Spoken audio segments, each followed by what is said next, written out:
Parents को क्या बताना चाहिए कि बेटा देखो, बेटी देखो, ये चीजें बड़ी इंपॉर्टेंट। पहली बात तो मुझे लगता है अब ये होता ही नहीं है कि बेटा देखो बेटी देखो। अच्छा, बच्चे बोलते हैं अब्बा देखें अम्मा देखें, ऐसा होता है अनफॉर्चुनेटली। मुझे ऐसा लगता है फैसल भाई, अब बच्चों को हमें ना जुड़ के रहने की जो आदत है ना, या जुड़ने की जो आदत है, हाँ।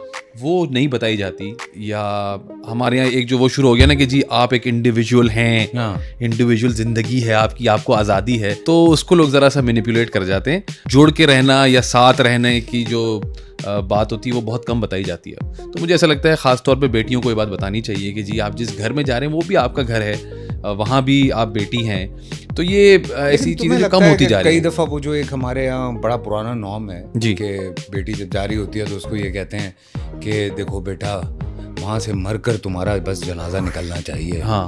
बेशक वहाँ बेटी को रोज मरना पड़े। नहीं, ये I don't agree to that. हाँ ना। लेकिन देख, क्योंकि ऑब्वियसली बेटी जो है वो आपका लख्त जिगर होती है, बिल्कुल। उसको ये वाली सिक्योरिटी देना कि आप यू आर ऑलवेज देयर, ये बहुत इंपॉर्टेंट बात है। Very important.